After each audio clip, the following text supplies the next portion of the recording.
Assalamualaikum warahmatullahi wabarakatuh. Halo teman-teman mahasiswa akuntansi, perkenalkan nama saya Ismayanti dengan NIM 157311473 dari Prodi Akuntansi Fakultas Ekonomi dan Bisnis Universitas Muhammadiyah Makassar. Hari ini saya akan melakukan presentasi dengan membawa kalian berjelajah ke dalam dunia piutang usaha, salah satu topik penting dalam mata kuliah pengantar akuntansi 2.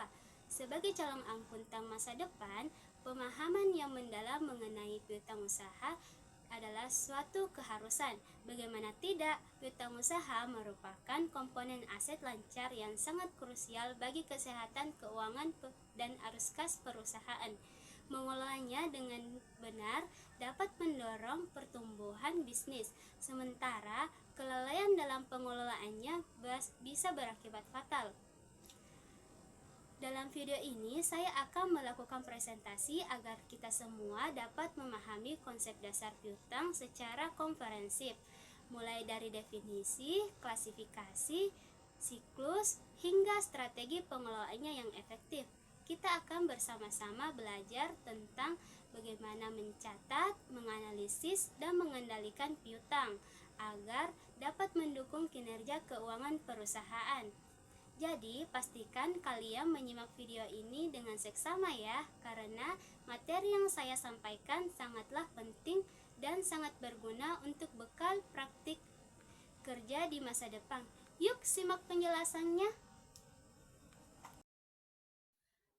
Piutang usaha merupakan uang yang harus diterima oleh perusahaan dari pelanggan atau pihak lain atas penjualan barang atau jasa yang telah dilakukan. Pentingnya pemahaman tentang piutang usaha dalam aktivitas bisnis adalah agar perusahaan dapat mengelola dan mengontrol piutang dengan baik untuk memastikan arus kas yang lancar dan keberlanjutan bisnis yang stabil. Dengan pemahaman yang baik tentang piutang usaha, perusahaan dapat menghindari risiko tidak tertagihnya piutang, meningkatkan likuiditas. Piutang usaha atau dagang atau sering kita sebut dengan akun receivable adalah salah satu unsur dari aktiva lancar dalam neraca perusahaan yang timbul akibat adanya penjualan barang, jasa, atau pemberian kredit terhadap debitur yang pembayaran pada umumnya diberikan dalam tempo 30 hari sampai dengan 90 hari. Dalam arti luas, piutang usaha atau dagang adalah tuntutan terhadap pihak lain yang berupa uang, barang, atau jasa yang dijual secara kredit. Dalam akuntansi lebih sempit pengertiannya yaitu menunjukkan tuntutan terhadap pihak luar perusahaan yang diharapkan akan diselesaikan dengan penerimaan sejumlah uang tunai. Pada umumnya, piutang usaha atau dagang timbul akibat dari transaksi penjualan barang dan jasa perusahaan, di mana pembayaran oleh pihak yang bersangkutan baru akan dilakukan setelah tanggal transaksi jual beli.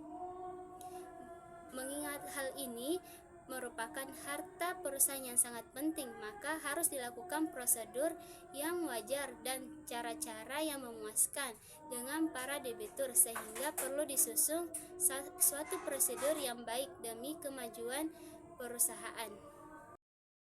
Terdapat beberapa jenis-jenis piutang usaha, yaitu diantaranya 1. Piutang usaha. Pengertian dari piutang usaha atau dagang adalah suatu jumlah pembelian kredit dari pelanggan. Ini timbul sebagai akibat dari penjualan barang atau jasa. Biasanya diperkirakan akan tertagih dalam waktu 30-60 hari. Secara umum, piutang ini merupakan yang terbesar yang dimiliki usaha atau dagang. Kedua, piutang wesel. Wesel tagih adalah surat formal yang diterbitkan sebagai bentuk pengukuran utang. Wesel tagih biasanya memiliki waktu tagih antara 60-90 hari atau lebih lama, serta mewajibkan pihak yang berutang untuk membayar bunga.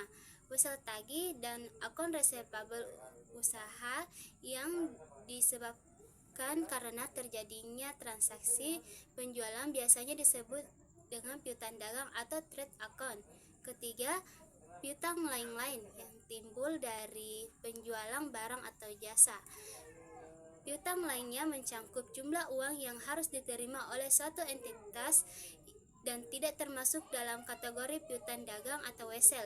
Jenis piutang ini mencakup berbagai situasi dan transaksi yang menghasilkan kewajiban pembayaran dari pihak lain kepada entitas yang berpiutang adalah piutang lain-lain mencakup selain dagang. Contohnya piutang bunga, gaji, uang muka, karyawan, restitusi pajak. Secara umum bukan berasal dari kegiatan operasional perusahaan. Oleh karena itu, piutang jenis ini diklasifikasikan dan dilaporkan pada bagian yang terpisah di neraca. Komponen yang terdiri dalam piutang usaha adalah satu, faktur penjualan. Faktur penjualan adalah dokumen yang dikeluarkan oleh perusahaan kepada pelanggan sebagai bukti penjualan barang atau jasa dengan pembayaran yang akan dilakukan pada waktu tertentu di masa depan. Faktur ini mencatat detail transaksi termasuk tanggal penjualan, jumlah yang harus dibayarkan, batas waktu pembayaran, dan syarat-syarat lainnya. Kedua, umur piutang. Umur piutang adalah periode waktu yang telah berlalu sejak tagihan yang dikeluarkan kepada pelanggan hingga saat ini. Umur piutang penting untuk mengukur efisiensi perusahaan dalam menagih piutangnya. Biasanya umur piutang dibagi menjadi kategori seperti 0 sampai 30 hari, 30 sampai 60 hari, 61 sampai 90 hari, dan lebih dari 90 hari dengan tujuan untuk mengidentifikasi piutang yang sudah melewati batas waktu pembayaran. Ketiga, cadangan kerugian piutang tak tertagih. Cadangan kerugian piutang tertagih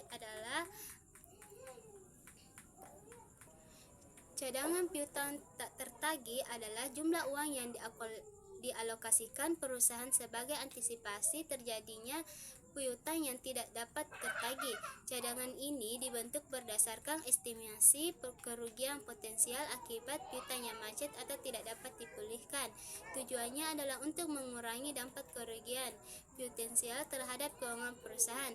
Keempat, klasifikasi piutang berdasarkan kolektibilitas, yaitu piutang yang dapat diklasifikasikan kolektibilitasnya yaitu kemampuan pelanggan untuk melunasi tagihan. Klasifikasi ini umumnya terdiri dari piutang lancar, yaitu piutang yang diharapkan akan terbayar dalam waktu jangka kurang dari 1 tahun. Piutang tidak lancar, yaitu piutang yang diharapkan akan terbayar dalam jangka waktu lebih dari 1 tahun. Dan yang terakhir, piutang ragam, yaitu piutang yang memiliki karakteristik khusus yang membedakan dari piutang lainnya seperti kepada pihak tertentu atau piutang dalam mata uang asing. Siklus piutang usaha terdiri dari 1. Proses penjualan kredit. Proses penjualan kredit dimulai ketika perusahaan menjual barang atau jasa kepada pelanggan dengan persetujuan untuk membayar di hari kemudian. Penjualan kredit memicu timbulnya piutang usaha. Langkah-langkah dalam proses penjualan kredit meliputi 1. Pembuatan faktur penjualan, 2. Pengiriman barang atau jasa, dan ketiga, pencatatan piutang yang timbul. Dan kedua, penagihan piutang. Setelah melakukan penjualan dan telah terjadi jatuh tempo pembayaran, perusahaan melakukan proses penagihan piutang kepada pelanggan yang masih memiliki tunggakan. Penagihan piutang dilakukan melalui komunikasi pelanggan dengan mengirimkan surat tagihan dan mengingatkan pelanggan untuk segera melunasi kewajibannya. Dan ketiga, penerimaan pembayaran. Ketika pelanggan membayar piutangnya, perusahaan menerima pembayaran dari pelanggan. Penerimaan pembayaran biasanya melibatkan proses pencatatan penerimaan kas, penyesuaian piutang, dan pelunasan tagihan. Perusahaan harus memastikan bahwa pembayaran yang telah diterima sesuai dengan jumlah piutang yang tercatat. Dan yang terakhir adalah pencatatan transaksi dalam akuntansi. Tahap terakhir dalam Siklus piutang usaha adalah pencatatan transaksi dalam akuntansi. Ini melibatkan pencatatan setiap transaksi penjualan kredit, penagihan piutang, penerimaan pembayaran, serta penyesuaian piutang yang tak tertagih. Pencatatan transaksi piutang usaha sangat penting untuk memantau kinerja keuangan perusahaan dan membuat laporan keuangan yang akurat. Beberapa hal yang telah diatur dalam PSAK atau Pernyataan Standar Akuntansi tentang piutang usaha antara lain: 1. Pengakuan piutang. Piutang diakui oleh suatu entitas jika terdapat transaksi bisnis yang menghasilkan hak untuk memperoleh pembayaran dari pihak lain. 2. Pengukuran piutang. Piutang diukur pada nilai wajar pada saat diakui. Untuk piutang yang memiliki bunga, piutang diukur dengan nilai kini dari pembayaran masa depan yang diharapkan. Penyisihan piutang tak tertagih atau bad debt adalah jenis piutang di mana debitur tidak mau atau tidak mampu untuk melunasi kewajibannya pada jangka waktu yang telah ditetapkan atau jatuh tempo. Adapun penyebab debitur tidak mampu membayar hutangnya bisa dikarenakan perusahaan mengalami kebangkrutan, bencana, debitur menghilang, dan faktor lain yang membuat piutang tidak mungkin bisa ditagih. Piutang gagal dibayar ini dapat merugikan perusahaan karena mengganggu profitabilitas perusahaan. Pasalnya, pendapatan dari penjualan produk atau jasa tidak bisa diperoleh karena debitur atau pembeli tidak mampu membayar hutangnya. Alhasil, piutang tidak dapat dibayar tersebut justru menjadi beban yang mengurangi perolehan laba dan tercatat di laporan laba rugi. Metode pengakuan dan pencatatan piutang tak tertagih yaitu: 1. Metode langsung atau direct write-off method. 2. Metode penyisihan. 3. Metode presentasi dari jumlah penjualan. 4. Metode umur piutang. Dan yang terakhir adalah metode saldo akhir piutang.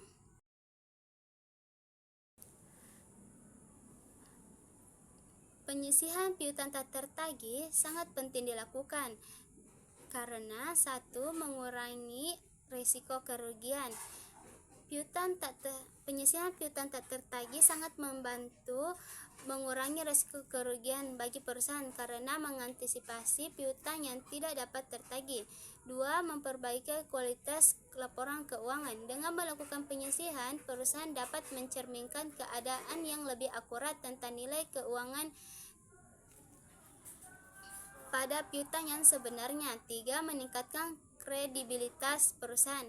Penyisihan piutang tak tertagih menunjukkan transparansi dan kehati-hatian perusahaan dalam mengelola risiko keuangan yang dapat meningkatkan kepercayaan dari pihak-pihak terkait. Proses penyisihan piutang tak tertagih melibatkan langkah-langkah sebagai berikut. 1. Estimasi perusahaan yang tak tertagih. Perusahaan perlu melakukan estimasi perusahaan terhadap piutang yang tak tertagih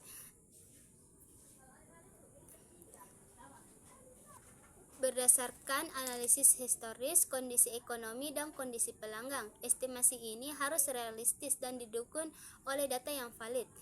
2. Penyusutan piutang yang diragukan. Identifikasi piutang yang diragukan untuk ditetapkan sebagai piutang yang tak tertagih berdasarkan analisis kelayakan pembayaran pelanggan dan historis pembayaran. 3. Penyisihan dalam jurnal akuntansi. Setelah estimasi dan identifikasi dilakukan, perusahaan membuat entry jurnal untuk menyisihkan jumlah yang diestimasi sebagai piutang yang tak tertagih. Entry jurnal biasanya melibatkan mendebit akun beban piutang tak tertagih dan mengkredit akun piutang usaha. Keempat, pemantauan dan revisi. Perusahaan perlu terus memantau dan merevisi penyisihan piutang tak tertagih sesuai dengan perkembangan kondisi pelanggan dan situasi keuangan perusahaan. Mengelola piutang usaha dengan efektif adalah langkah penting dalam menjaga keuangan perusahaan. Berikut adalah beberapa tips yang dapat membantu mengelola piutang usaha dengan lebih baik, yaitu 1. Penetapan kebijakan kredit yang tepat. Tentukan kebijakan kredit yang tepat sesuai dengan kondisi keuangan perusahaan dan kemampuan pelanggan untuk membayar. 2. Pemantauan secara berkala. Selalu pantau piutang usaha secara berkala untuk mengidentifikasi piutang yang sudah jatuh tempo dan segera diambil langkah penagihan. 3. Lakukan penagihan yang tepat waktu. Lakukan penagihan secara tepat waktu untuk sesuai dengan kesepakatan yang telah disepakati dengan pelanggan. 4. Gunakan sistem informasi manajemen. Memanfaatkan sistem informasi manajemen untuk memantau dan mengelola piutang usaha dengan efisien. 5. Berikan diskon untuk pembayaran tepat waktu. Berikan intensif berupa diskon bagi pelanggan yang melakukan pembayaran tepat waktu atau lebih cepat dari jatuh tempo. 6. Jalin hubungan baik dengan pelanggan. Jalin hubungan baik dengan pelanggan untuk memudahkan proses penagihan dan membantu menyelesaikan masalah pembayaran. 7. Lakukan analisis kredit pelanggan. Lakukan analisis pelanggan secara berkala untuk mengetahui kemampuan pembayaran pelanggan dan menghindari risiko macet. Dan yang terakhir adalah sediakan cadangan kerugian piutang untuk mengantisipasi kemungkinan kerugian akibat piutang yang tak tertagih. Penggunaan teknologi dalam pengelolaan piutang yaitu 1. Perangkat lunak manajemen. Gunakan perangkat lunak manajemen piutang yang dapat membantu dalam pemantauan, analisis, dan otomatisasi proses pengelolaan. 2. Sistem otomatis untuk pengingat dalam pembayaran. Manfaatkan sistem otomatis yang mengirimkan pengingat pembayaran kepada pelanggan menjelang jatuh tempo untuk meningkatkan kepatuhan kepada pelanggan. 3.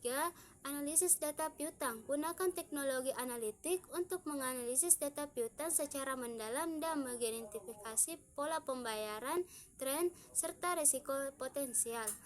4. Integrasi dengan sistem keuangan. Pastikan sistem pengelolaan piutang terintegrasi dengan sistem keuangan piutang lainnya untuk memastikan akurasi data pelaporan yang konsisten. 5. Pembayaran online. Tawarkan opsi pembayaran online kepada pelanggan untuk mempermudah proses pembayaran dan mengurangi risiko keterlambatan.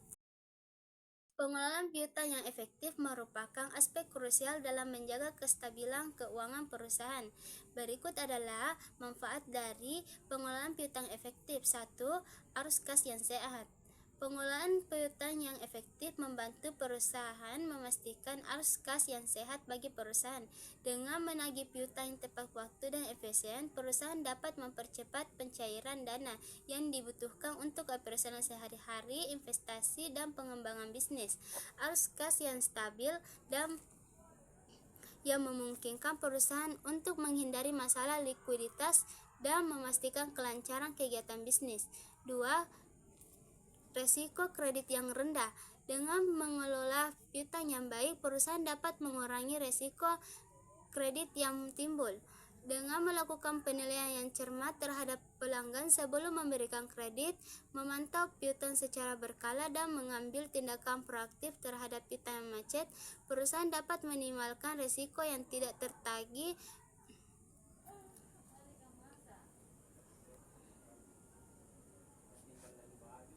piutang dan potensial kerugian keuangan. 3.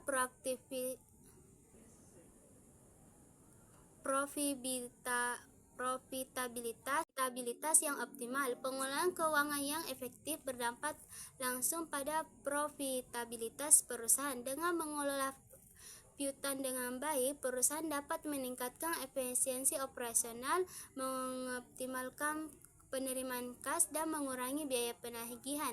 Hal ini pada akhirnya akan meningkatkan margin keuangan perusahaan dan kontribusi keuangan yang optimal. Keempat, kepuasan pelanggan. Proses pengolahan piutang yang baik juga berkontribusi pada kepuasan pelanggan dengan memberikan pelayanan yang baik dan pelunasan yang jelas, pengingat pembayaran yang tepat waktu, dan penyelesaian masalah piutang. Perusahaan dapat membangun hubungan yang positif bagi pelanggan. Kepuasan pelanggan yang tinggi dapat meningkatkan loyalitas, mengurangi risiko kredit yang macet, dan membuka peluang kerjasama yang panjang.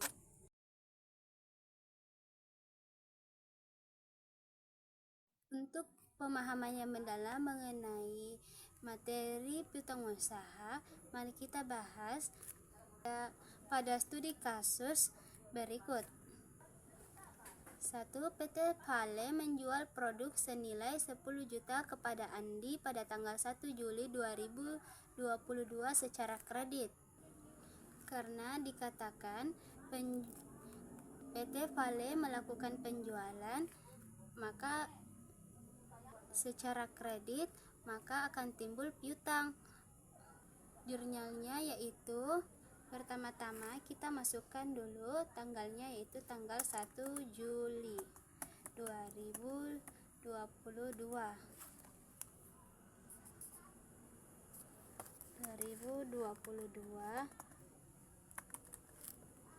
Jurnalnya yaitu piutang usaha bertambah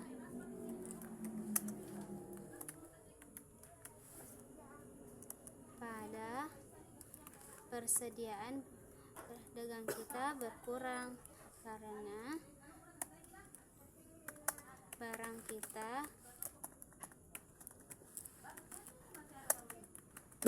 terjual. Piutang kita bertambah, posisinya di debit, sedangkan persediaan barang dagang kita berkurang di kredit karena barang kita berkurang senilai 10 juta.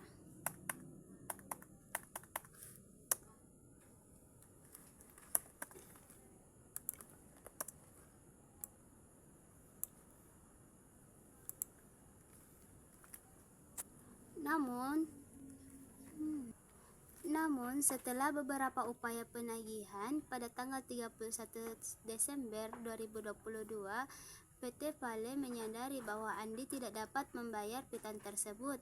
Oleh karena itu, PT Vale memutuskan untuk mencatat kerugian piutang tersebut menggunakan metode langsung.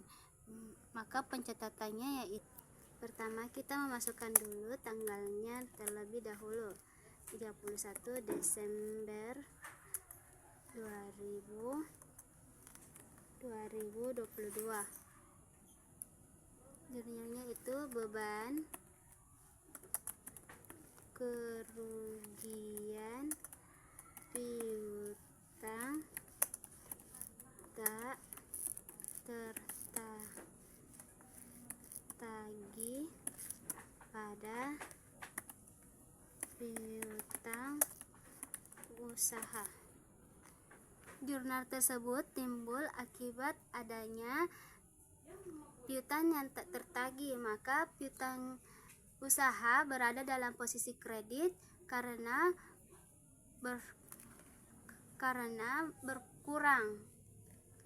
berkurang akibat piutang tersebut tidak dapat tertagih. Lalu kemudian pada tanggal 1 Maret 2023, piutang Andi sebesar 10 juta ternyata dapat ditagih kembali.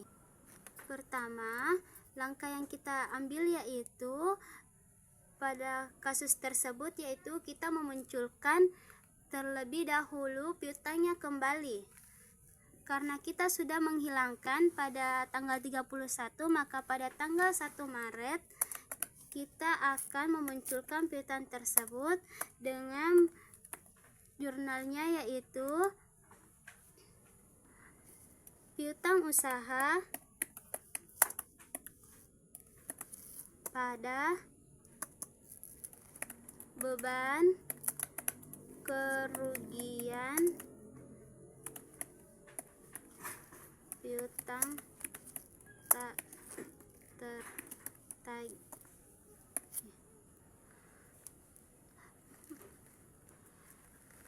Maka jurnalnya yaitu piutang usaha pada beban kerugian tak tertagih senilai 10 juta. Dan kemudian membuat jurnal dengan seperti berikut, yaitu kas pada piutang usaha. Piutang usaha kita berkurang karena Andi telah melunasi piutangnya dan kas kita bertambah senilai 10 juta rupiah. Nah, itulah tadi penjelasan saya mengenai piutang usaha. Jadi pada intinya pengelolaan piutang usaha adalah aspek penting dalam keberhasilan finansial sebuah perusahaan.